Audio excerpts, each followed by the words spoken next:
Welcome to Hood Champion Boxing and Sports. In boxing, you find a way to win or you find a way to lose. Let me tell you something. Mental health is real. Sometimes people don't understand the attitude of a person because you can't see what's going on in the mind. But if you watch the behavior and you have a little bit of an understanding of how a person is governing themselves, pretty simple to figure out that there's a little bit more to that individual than just someone having a bad day or being moody. Now let me tell you something, man. Attitude, mental health, the modern athletes, I try to break it down, all right? Now, attitude is the emotional engine that drives an athlete's entire career. You can have all the athletic gifts in the world, but if your attitude derails your discipline, your relationships, or your focus, your potential will never be fully realized. We see this all the time when it comes to fighters, when it comes to athletes. You watch somebody, man, with the wrong attitude, and all of a sudden it derails their discipline. They find themselves in trouble. They find themselves having problems outside the ring, inside the ring, in their personal and professional lives. And you look into all that talent and they never realize their full potential. We were talking last night about it, and there were a couple of names thrown out there. Like like Gervonta Davis, Jermell Charlo, and of course, Claressa Shields. And some would say Mike Tyson never really achieved his full potential because, he ended up, going to prison. I'm not saying he was guilty, but he ended up going. But to be honest, there were so many other things he was doing at the time, that maybe he deserved to take his ass to prison, but not for that. But the bottom line is attitude determines how you prepare, how you compete, and how you react to adversity.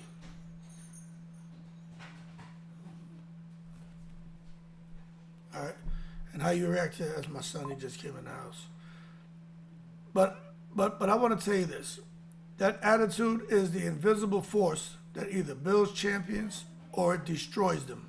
You know what I'm saying? That's exactly what it is. Now, in today's sports culture, attitude doesn't just affect locker rooms. It shapes public perception. Now, who do you know, when you think about an attitude, it's not just something that's affecting a locker room, dressing room, or wherever, right? But it has shaped the public perception of this individual. One bad reaction, one emotional outburst, one disrespectful moment, and fans remember it forever. They won't forget. We won't forget. Forget.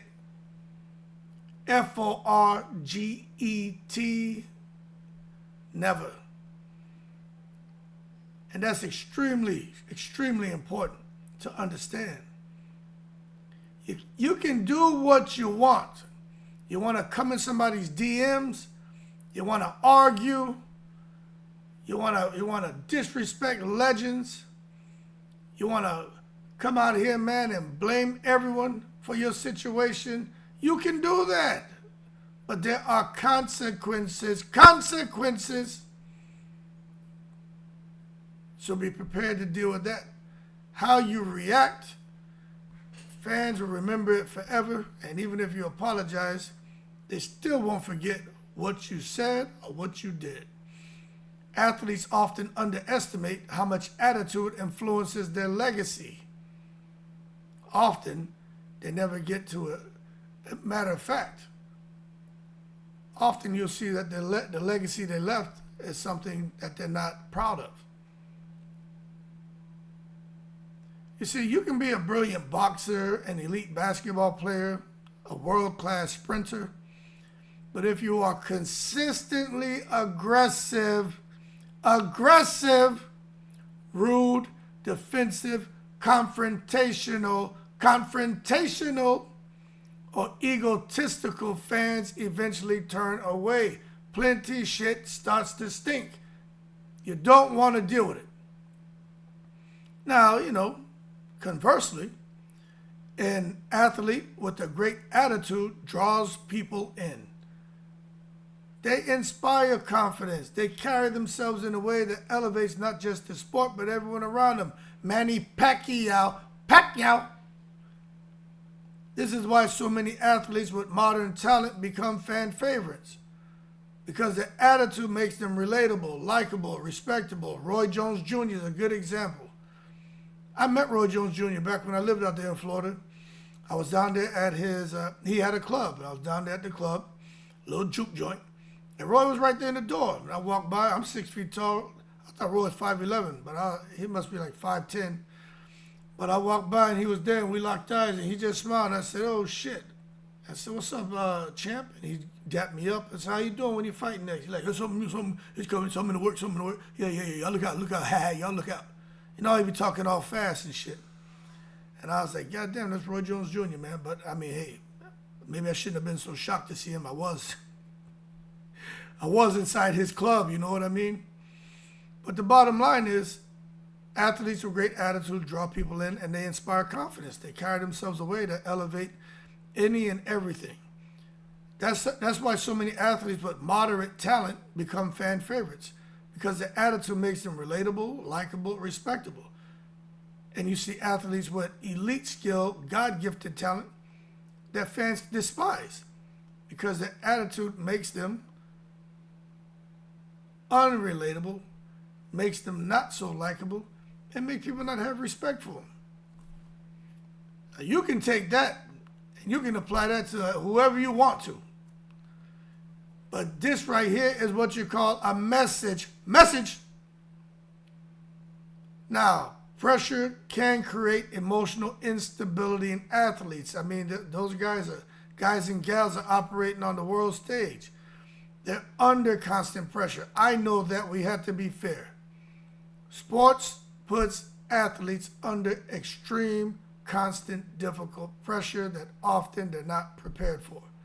They got a pressure to win, pressure to stay relevant, pressure to perform publicly, pressure to maintain an image, some going as far as to changing their hairstyle, having body modification, putting on excessive makeup, cologne, perfume, cutting the ass out their drawers. They are doing whatever they have to change their public image. And it's got to be difficult to maintain an image. But my thing is, if the whole world has already seen an athlete for what he or she may be and how they look, and have accepted the athlete for how he or she may be or how he and she looks, what makes them think they're going to change the way that they look at them just because they come out here and get a fade, a taper fade, grow dreads, grow out a beard, trim up their mustache, get a little goatee, or put on makeup and wigs?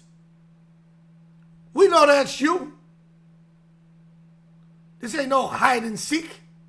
You can't hide behind that. We know it's you.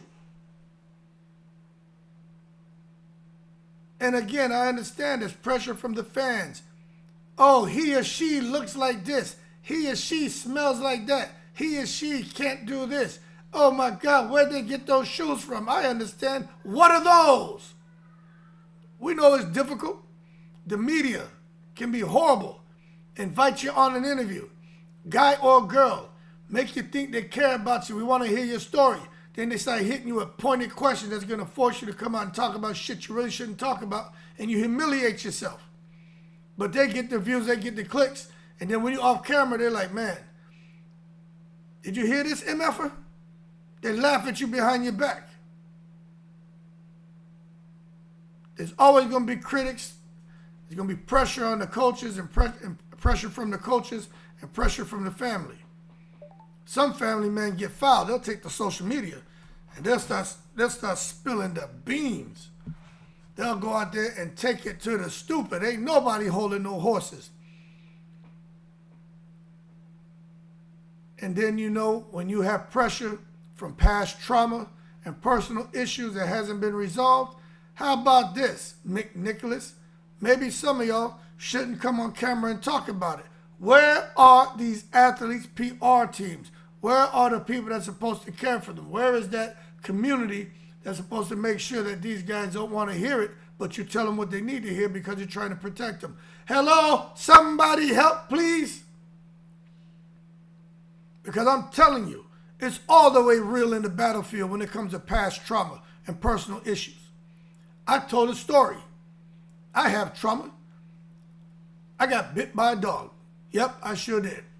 I was 9 years old. I think I was 10. I had just come back to the United States from Trinidad. We were out there at a park. It's about 30 kids, and there was a dog. We were on the slide. The dog got loose and came up in the park. He was running around. So we were going down the slide, and then we'd run from the slide. They'd go jump on the monkey bars and jump. They had that damn thing called that you spin. I forgot what that shit. The merry-go-round. So we'd run and jump on it, spinning, the dog trying to get us. Should I have left the dog alone? Yes. Anyway, I had watched them Dukes of Hazzard, and I saw what Bo and Luke do. One of them ran and jumped in the car. The other one ran into the fence, but he grabbed the fence and he flipped over head first, and his feet followed. He landed on the ground, and he kept running. So I, too, wanted to be a Dukes of Hazzard. So I ran. I jumped on the merry-go-round. I was like, ahead, dog. The dog started coming at me. I was running. He was chasing me. I went, tried that Dukes of Hazzard shit, flipped over the fence. My shirt got hung up, and I was dangling from the fence. The dog was trying to get at me, biting at the fence. He couldn't get through there. I'm trying. I'm fighting. I'm talking to God. God, please help me, get me off this fence. Anyway, the dog calmed down, realized I wasn't going nowhere. I could not get off that fence. And he looked left, he looked right, and then he saw the gate. And he just trotted his ass right there to the egress point of the gate of the park, came out, calmly walked up to me and bit me in the goddamn face. When he bit me, I fell off of that fence. I kicked the shit out of that dog, and then I hauled ass home. But what I'm getting at is, ever since then, I've had trauma. I have past trauma. I don't have a pet. My 4 sons want a pet. I won't buy a pet, especially a dog, because look, man, there was a lot of constant pressure for me to try to get beyond that. But I'm here. I survived. But I survived. That story had nothing to do with what I'm talking about. But hopefully you enjoyed it. But it did create some personal issues for me. Because after that, when I go to a friend's house, I'll be like, you got a dog? They're like, yeah. All right, I'm allergic to dogs. Lying my ass off. I wasn't allergic to shit. I just goddamn afraid. But anyway, the bottom line is, pressure creates emotional instability in athletes. And this kind of tension, it builds over time.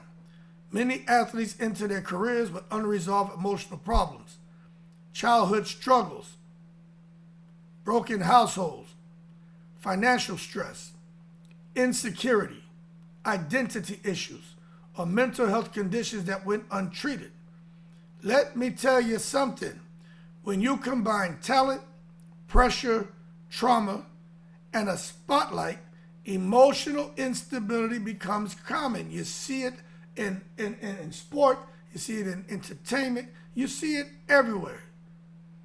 Anxiety, anger, irritability, public meltdowns, and defensive behavior often stem from athletes feeling overwhelmed but having no safe outlet to decompress. That's why it's important.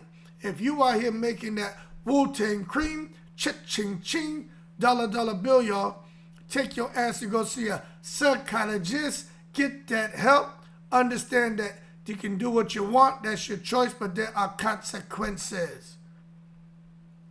Because most athletes are trained physically, but very few are trained emotionally. Go get your ass help. It's out there.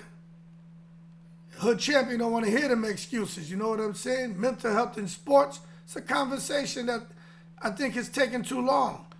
For decades, athletes were told, yo, suck it up. Be tough. Don't you show weakness. Ignore your feelings. Sit them aside. Quit being so emotional. This culture created generations of athletes who suffered in silence. Only recently has mental health become an accepted conversation in sports. How do young boys say? Facts, facts, facts. That's no blue hat. That's no blue hat. Today we understand that the mind is just as important as the body. When an athlete's mental is unstable, their physical performance drops. Let me tell you that again. Today we understand that the mind is just as important as the body. You have to condition, you have to nurture, you have to develop the mind. Same way you try to do that with the body. When an athlete's mental health is unstable, their physical performance drops. That's why when you think about any fighter who's supposed to be getting back in the ring in the next couple of months, I am telling you, if that mental health is unstable, which I think it will be for some of these athletes, hint, hint, hint, their physical performance will drop and somebody's going to get the biggest win of their career, shock the world, and they're going to get the scalp that nobody thought could be retrieved. Somebody going to turn into Tonto. And I'm the Lone Ranger. Their decision making suffers when they're not mentally healthy. Their confidence disappears.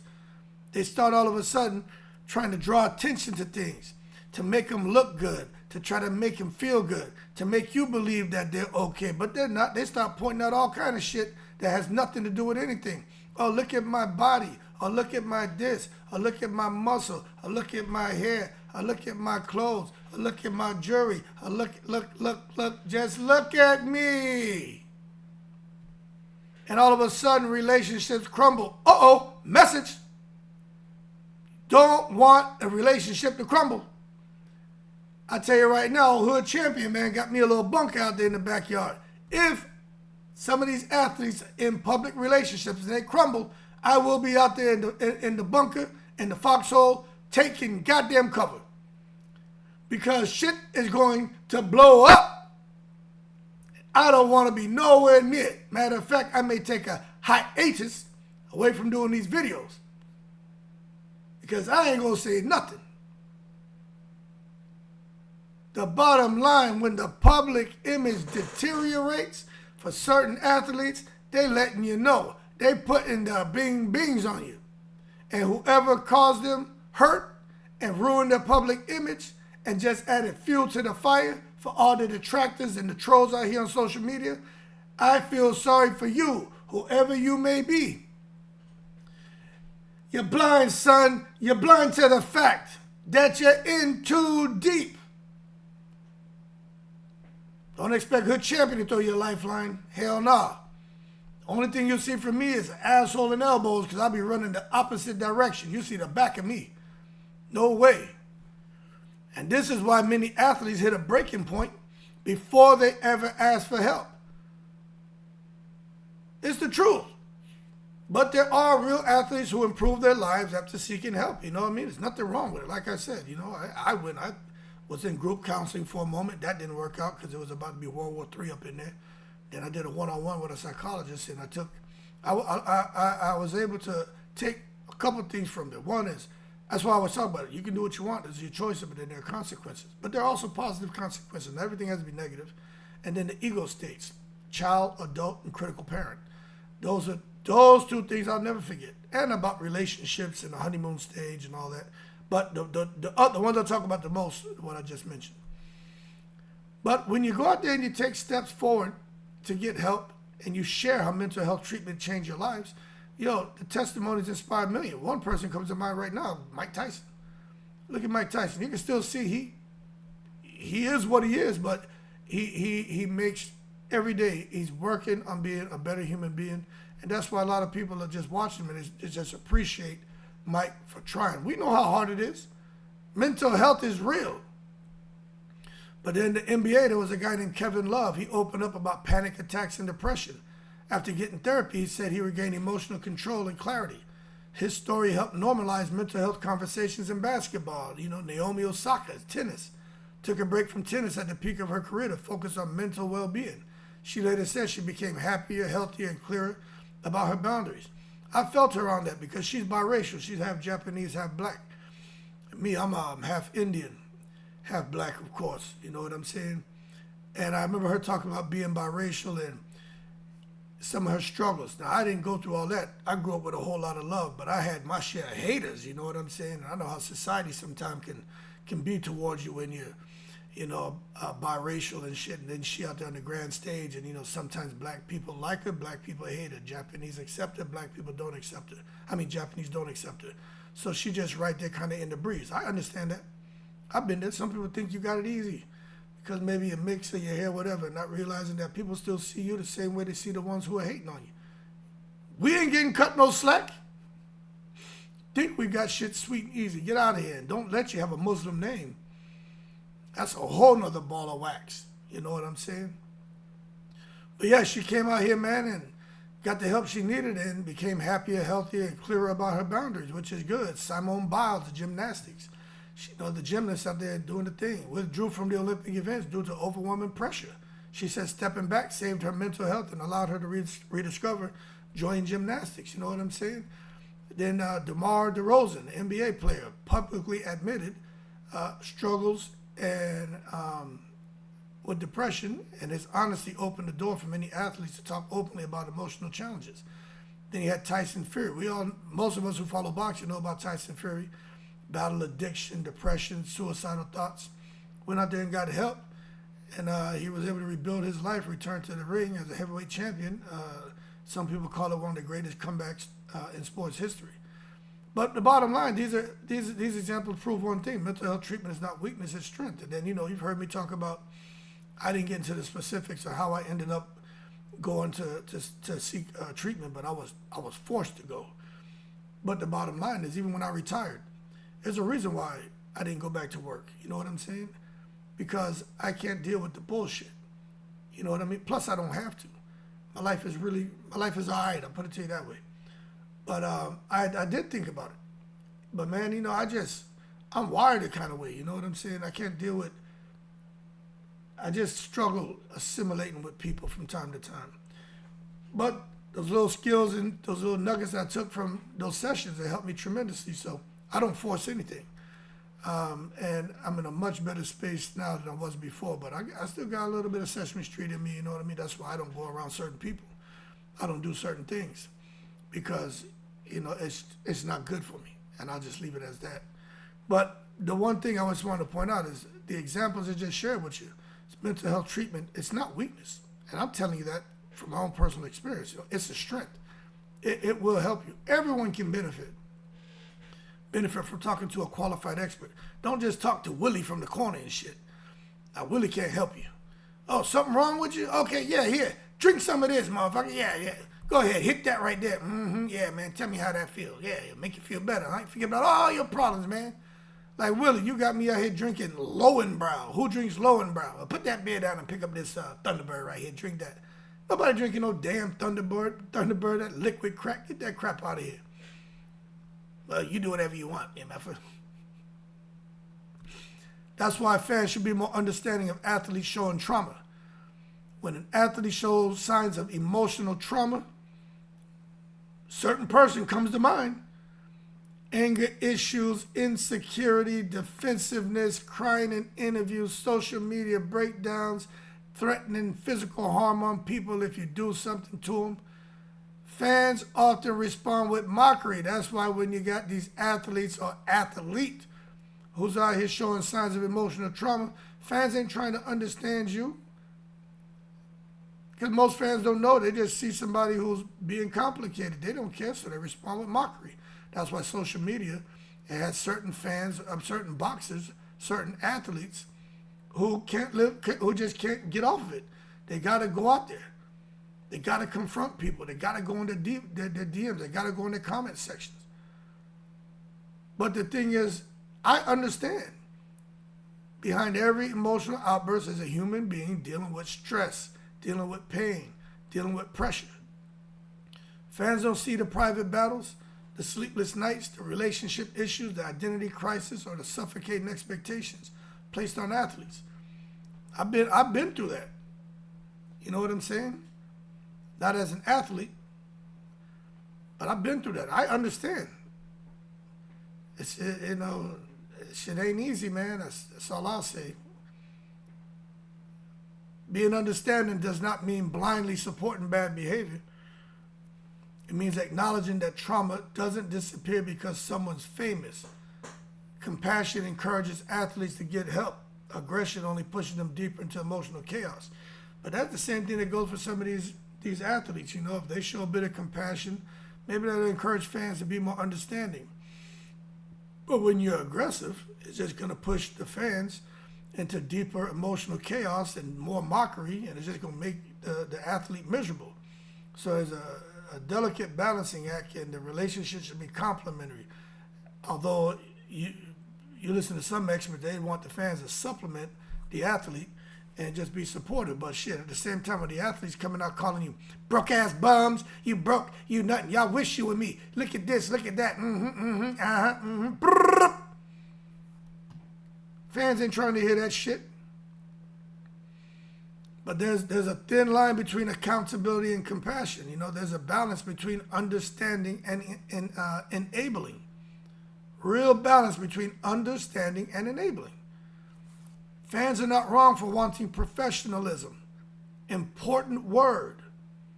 Athletes are not wrong for struggling mentally. Both truths can exist at the same time.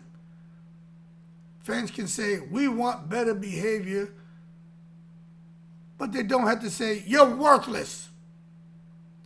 Athletes can say, I'm under pressure, without saying, I can disrespect you, you bum, you ain't nothing, you broke, you wish you were me, you wish you looked like me, don't I look like Beyonce, don't I look like Hood Champion? Don't I look like Denzel Washington? I look like a young Brad Pitt. Dance like Elvis Presley and James Brown. All I'm saying is accountability must exist, but so must humanity. If that fan to athlete relationship is going to work, it's got to be mutual respect. You know what I'm saying? But I tell you what, it ain't easy dealing with athletes who are aggressive or confrontational, especially those who think it's okay to be aggressive and think it's okay to be confrontational, try to justify why they're aggressive, try to justify why they're confrontational. When an athlete becomes consistently aggressive, confrontational, or hostile, fans often react emotionally. But the healthiest way to respond is set boundaries. Fans don't have to tolerate disrespect. Separate the athlete's skill from their behavior. You can admire their talent and criticize their actions. That's what we do on this channel when it comes to athletes. Avoid escalating the conflict. Aggression multiplies when both sides feed into it. That's what 90% of the fans do with the athletes. They're not trying to hear these athletes disrespect them at all.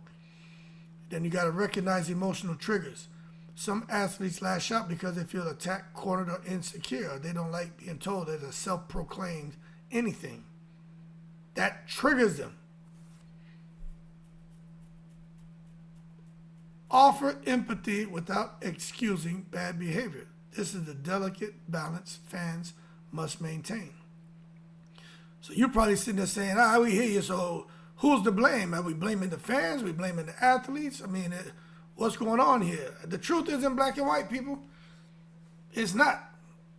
Not that simple. Fans are responsible for a couple of things, like not dehumanizing athletes, not crossing lines with personal insults, which a lot of people do, not giving and I'll say this, you got to give athletes room to grow, but athletes have to want to grow.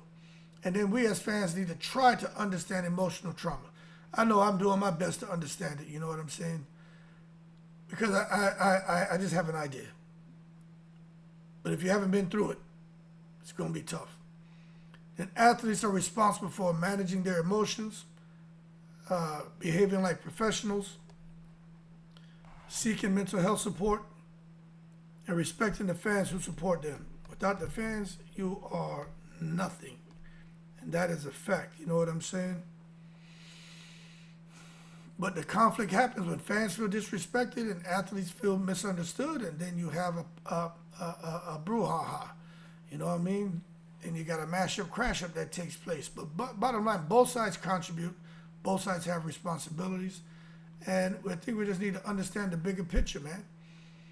Humanity behind the spotlight. At the end of the day, athletes are not machines. They may think they're superheroes, but it ain't true. They're not. They're just people trying to navigate pressure, insecurity, trauma, criticism, success, failure, and identity, all under public scrutiny. The real win for sports culture will be when fans hold athletes accountable without cruelty.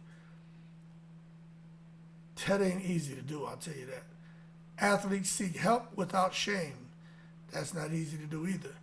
And the industry prioritizes emotional wellness the same way it prioritizes physical conditioning. Attitude matters, mental health matters, compassion matters, accountability matters. And when all four align, sports become a space where both athletes and fans grow together. And that is a fact. But one thing is for sure, just because you're an athlete, just because you have trauma, that's no excuse for you to be out here biting people. It's no excuse to be out here talking about punching people, being confrontational, spitting on people. It's no excuse. And for the fans, to be honest with you, I can't blame you if you fire off on some of these athletes, especially if you don't understand what you're dealing with, because who the hell want to sit here and have somebody disrespect them? You know what I'm saying? Come out here and think because they have a different financial status than you that they have a different dignity. They have more dignity than you. They deserve more respect than you. Let me tell you something. The Wu-Tang Cream, cha-ching-ching, dollar bill, y'all. It's nice to have. Some have less, some have more. But that money doesn't mean shit, because if you ain't mentally healthy, no matter where you go in the world, you're going to be mentally unhealthy because you can't leave your mind behind. So you can take your multiples of millions out there, go buy your jewelry, buy your cars, do whatever you need to do to modify your appearance and your perception and your public persona. Cool. Go all out. But at the same time, don't expect nobody to feel sorry for you because you out there on vacation and all of a sudden you're having this mental breakdown, and now you want people to understand and sympathize and empathize and don't criticize. Who sang that song, Criticize? Is that Bobby Brown and shit? Whoever.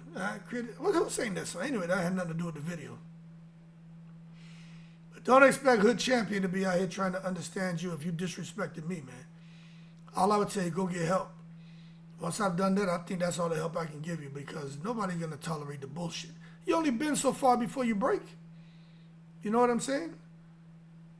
Let you twist my arm till you pop it off, you get it. How much can you give a person? We have a saying called, people will suck out your eyeballs if you let them. That means that they can take from you till there's nothing left for you to give them, mentally, emotionally, physically, spiritually. There's nothing left for you to give them till eventually your eyeballs pop out. Your damn eyeballs pop out. They just sucked everything out of you they possibly can. And you there looking crazy. Curled up there on the ground, deflated, looking all crazy and shit.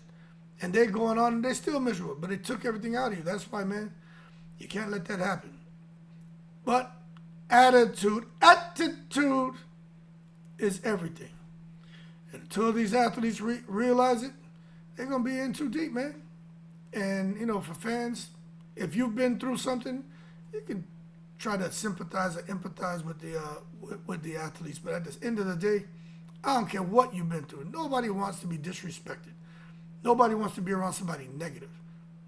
It just doesn't work the way. And if you find somebody around someone who is negative, who has mental health struggles, they're not getting help, they're probably around them just because they benefit. There's got to be some benefit to being around them, because you know you don't like them. You don't like them, but in some way, shape, or form, your ass is benefiting. So that's where you go, man, and you cling on.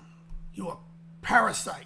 They're the host, and you cling on. You hold on, and you suck the life out of them and get everything you can that benefits you. Then you hop off and you find the next one, man, with your parasitic ways that you can jump and cling on.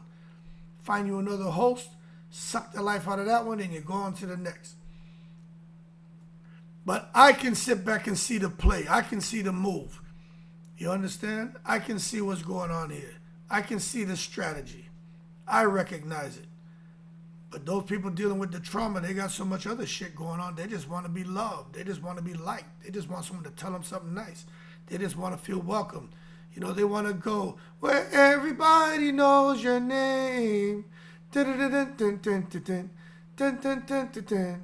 You want to go where everybody knows your name.